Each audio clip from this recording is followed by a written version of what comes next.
Direktiba ni House Speaker at Isabela 6th District Representative Faustino Bogie D. III na kumalap ng datos, makipag-ugnayan sa executive branch at lumikha ng mga polisiyang makatutulong para makaagapay ang bansa sa kinakaharap na krisis dahil sa global oil price hike. Ngayong araw ng Miyerkules, April 8, nakatakda ang pagpupulong ng 13 House panels na pangungunahan ng House Committee on Ways and Means.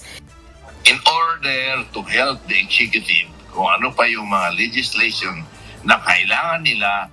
Imbitado sa multi-panel hearing ang maraming cabinet officials, regulators at economic managers.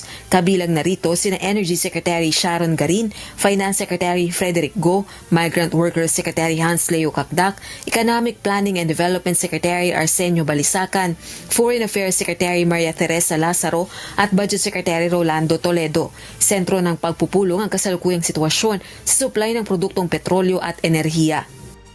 Giit naman ni House Committee Ways and Means Chairperson at Marikina 2nd District Representative Miro Kimbo, layon din ng joint hearing na ihanay ang legislative responses sa kasalukuyan ng mga hakbang ng PBBM administration.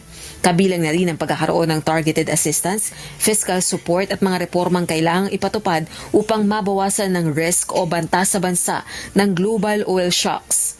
Ayon kay Representative Alvarez, mas mainam na maihanda na ang panukala bago pa man mag-resume ang sesyon sa plenaryo ng Kamara sa Mayo.